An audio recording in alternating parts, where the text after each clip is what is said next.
और निवेदन करें माननीय मुख्यमंत्री हरियाणा श्री मनोहर लाल जी से कि वे इस अवसर पर हम सबका मार्गदर्शन करें, हमें प्रेरणा दें आगे बढ़ने का, हमें आगे बढ़ने की ऊर्जा। इस पवित्र दिन पर हमारे बीच में हरियाणा विधानसभा के हमारे अध्यक्ष माननीय श्री ज्ञानचंद गुप्ता, जैसा हम जानते हैं देश के पूर्व प्रधानमंत्री आदरणीय श्री अटल बिहारी वाजपेयी जी और महामना पंडित मदन मोहन मालवीय जी हैं, उनकी शुरुआत करते हैं।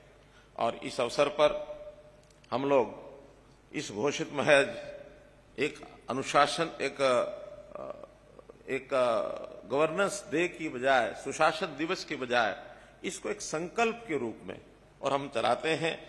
8 साल पहले मोदी जी ने जब ये घोषणा की थी तो तब लगा होगा कि मात्र एक कार्यक्रम है, लेकिन आज हम सब महसूस करते हैं कि मात्र कार्यक्रम नहीं है बल्कि एक दिशा हमने ली है कि आखिर शासन के नाते सुशासन, इसका भी एक बड़ा महत्व है। लोगों का जीवन कैसे सरल हो, किस प्रकार से हम आगे उसको बढ़ा सकते हैं।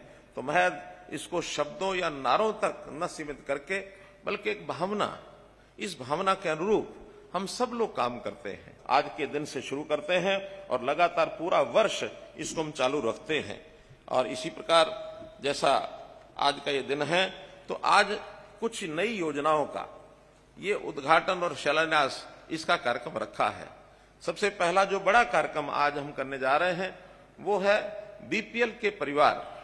इनको अभी तक जिन लोगों को पीला कार्ड यानी बीपीएल के कार्ड पर राशन नहीं मिलता था, ऐसे बहुत लोगों की शिकायत होती थी कि ऐसे लोग जिनका राशन कार्ड बनना चाहिए उनका बना नहीं है और जिनका नहीं बनना चाहिए वो राशन कार्ड उनके बने हुए हैं।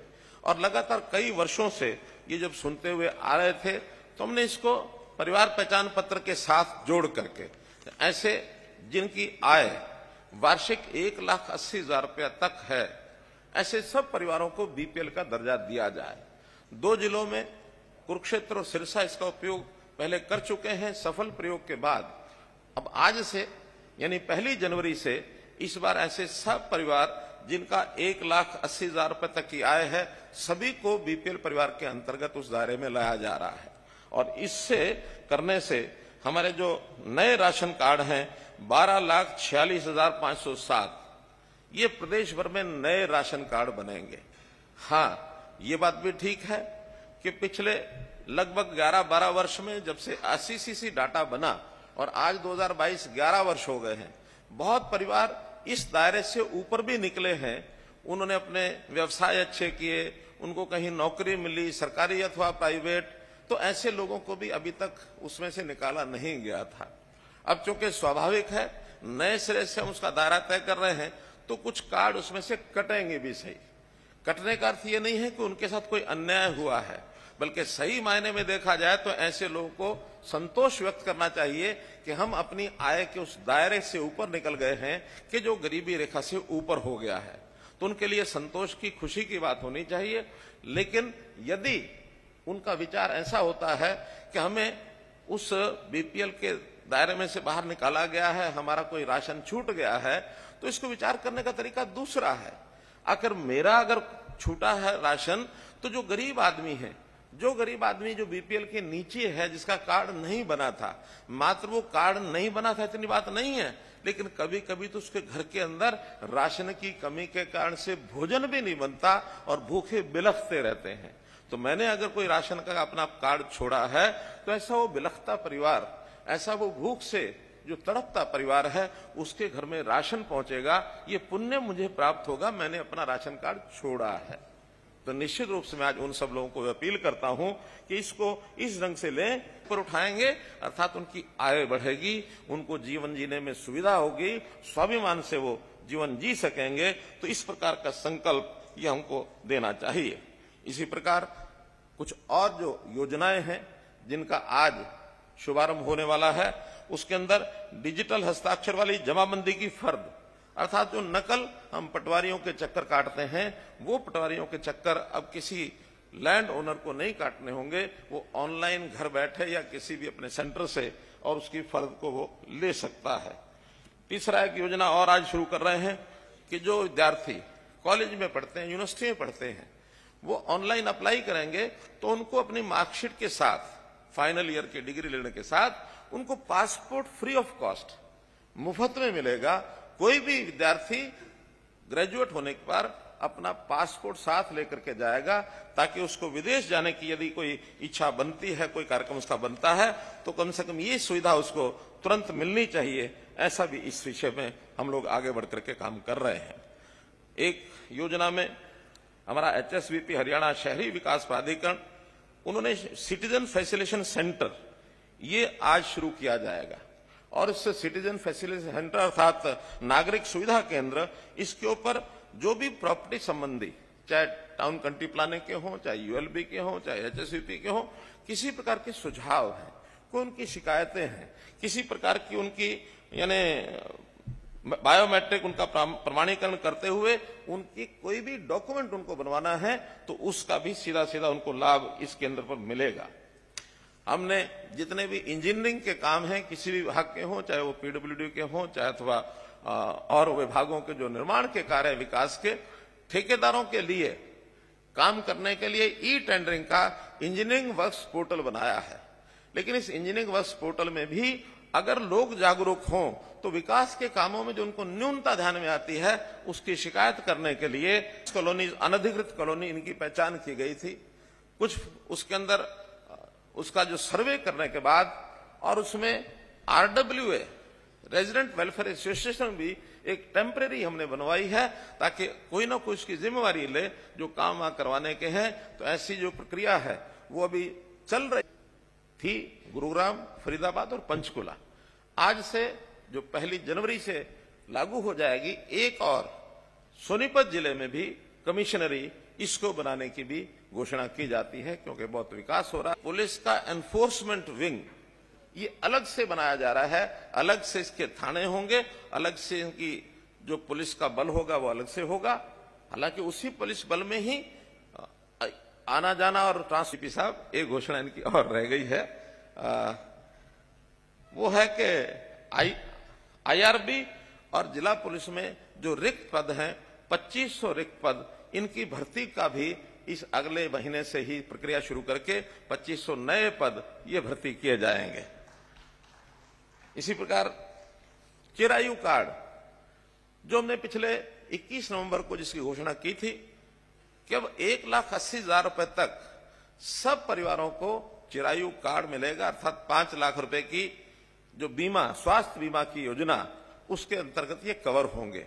अभी तक केंद्र सरकार की योजना में आयुष्मान भारत में मात्र 15.5 लाख परिवार ही एलिजिबल थे।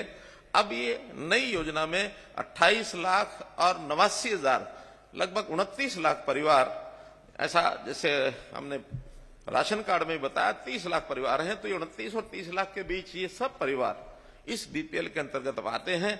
इन सबको ये कार्ड वितरण करने का भी काम पिछले 5 लाख पहले बढ़ चुके हैं। आज के दिन जो 6500 स्थानों के ऊपर मैंने बताया, वहां 8 लाख परिवार और बटे लोगों ने रजिस्टर करा लिया है 1.25 करोड़ लोगों में से। यानी अगर परिवारों का हिसाब लगाएंगे तो ये लगभग और 20-22 लाख परिवार होंगे जिनको और ये रजिस्ट्रेशन हो चुका होगा। 80 लाख परिवार आज भी सहायता के लिए योग्य माने गए हैं और 21 नवंबर से लगभग 1 महीना हुआ है, लगभग 5800 लोगों ने इसकी सहायता, इस नई योजना के अंतर्गत सहायता प्राप्त कर ली है। 11 करोड़ रुपया उस पर खर्च आया है।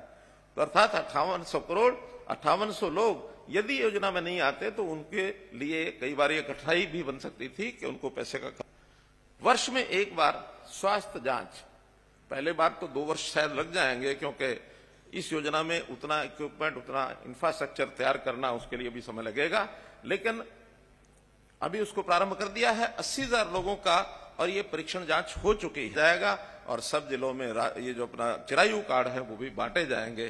तो नई योजनाओं की लॉन्चिंग ये कुछ की अभी इसके बाद करेंगे, कुछ अपने अपने स्थानों पर लोगों ने उसकी योजना बना करके लॉन्चिंग कर दी है। मेरा सुशासन से अर्थ केवल इतना ही है कहने का कि जो बात हमने 2015 में, रादर 2014 में सुशासन दिवस पहले कार्यक्रम में CM विंडो के रूप में शुरू किया था और पिछले 8 साल के अंदर इतने कार्यक्रम हमने लागू किए हैं कि कभी कभी जब मैं अपने नेताओं से, हरियाणा की 2,83,00,000 आबादी है, इसके 5 भाग किए हैं आयु के हिसाब से, और आयु के हिसाब से इन हर एक वर्ग की चिंता एक विभाग करेगा, और उस विभाग के बाद उसी को कोई भी कमी आती है, किसी और विभाग से भी काम कराना है, तो वो जो नोडल डिपार्टमेंट है वो उस पूरे डिपार्टमेंट की चिंता करेगा, पूरे वर्ग की चिंता करेगा। जैसे 0 से 6 साल तक, 6 साल से 18 साल तक स्कूल एजुकेशन, 0 से 5-6 WCD, 18 से 25 ये हायर एजुकेशन, 25 से लेकर के 60 साल तक ये जो हमारा एम्प्लॉयमेंट डिपार्टमेंट है, रोजगार देने वाले डिपार्टमेंट, वो उनको रोजगार चाहिए, उस प्रकार का वो करेंगे। 60 से और जो जीवन जितना भी व्यक्ति का चलता है, हमने 120 साल तक के भी आयु के लोग ऐसे ढूंढे हैं। ऐसे सबका जो सोशल जस्टिस डिपार्टमेंट है, सामाजिक न्याय अधिकारिता मंत्रालय, वो इस पर काम करेगा। हमारे यहाँ मैंने एक आंकड़ा देखा, 100 से लेकर 120 साल तक के भी 4038 लोग अभी हमको आशीर्वाद दे रहे हैं। 4038, 100 से 120 साल। देखा जाए तो इस मामले में हम जापान से भी आगे हैं। जापान में लोग कहते हैं कि बहुत बड़ी आयु के लोग वहां रहते हैं, हमारे हरियाणा में उससे भी बड़ी संख्या में लोग रहते हैं, लेकिन उनकी चिंता भी ये हमको करनी होगी। तो इस प्रकार, और इस बार 2023 का जो वर्ष आने वाला है, इसका नाम हम रख रहे हैं अंत्योदय आरोग्य वर्ष। अंत्योदय वर्ष अर्थात ये जो 1,80,000 रुपए, 80,000 रुपए वार्षिक आय के जो लोग हैं, बीपीएल जिनको हम कहते हैं, इनका रोग कैसे, यानी आरोग्य कैसे रखा जाए, इनको स्वस्थ कैसे रखा जाए, बहुत योजनाएं हमने बनाई हैं। और उन योजनाओं में हमारा जो स्वास्थ्य का 13,000 हो जाएंगे, 14 हो जाएंगे, इतने और चाहिए, 14,000 डॉक्टर और चाहिए, ताकि हम इन सरकारी डॉक्टर्स का उपयोग जनता की सेवा के लिए हम कुछ कर सकें। आयुर्वेद की पद्धति से आयुष के लोग हैं, ऐसा बहुत हर एक विभाग के लिए कुछ ना कुछ काम कर रहे हैं। मॉड्यूल्स बना रहे हैं, एप्स बना रहे हैं, हर विभाग की वेबसाइट बन रही है, हर एक विभाग का कोई ना कोई डैशबोर्ड ये बना रहे हैं, हर एक का कोई पोर्टल बना रहे हैं। इन सब पोर्टल्स पर जानकारी इकट्ठी करके, क्योंकि एक ट्रांसपेरेंट तरीका इन सब चीजों में से आता है। और आपकी जानकारी के लिए मैं स्वयं सीएम डैशबोर्ड नाम से एक कक्ष मेरे यहां बना हुआ है, उसमें हर एक विभाग की जानकारी मैं उसमें से लेता हूं। कौन से जानकारी की प्रोग्रेस क्या चल रही है, पिछला इतिहास क्या है, हम अपनी स्पीड को कैसे बढ़ाएं। की अपेक्षा जो किसान है, जो लेबर करता है, कम पढ़ा लिखा हो सकता है वो, लेकिन आखिर परिवार तो उसका भी है, अधिकार तो उसका भी है, उसके मुकाबले में हमें बहुत कुछ मिलता है। तो जब इतना सब मिलता है, हमारे सबके मन में ये भाव जागृत होना चाहिए कि मुझे जो मिलता है तनख्वाह के रूप में, प्रसाद के रूप में, उसी से अपनी मुझे योजना बना करके उसके लिए मुझे काम करना है। तो ये भाव, इसके अंदर एक्सीडेंट्स होने की बहुत बात आती है। विर्क साहब थोड़ा मुस्कुरा रहे हैं कि एक सूचना मैं दे रहा हूं सबको, पूरे प्रदेश के लोगों को, सावधानी बरतें, धुंध में कहीं एक्सीडेंट ना हो। तो इस प्रकार का अगर ध्यान रखेंगे तो निश्चित रूप से हमारा जीवन जो है सुरक्षित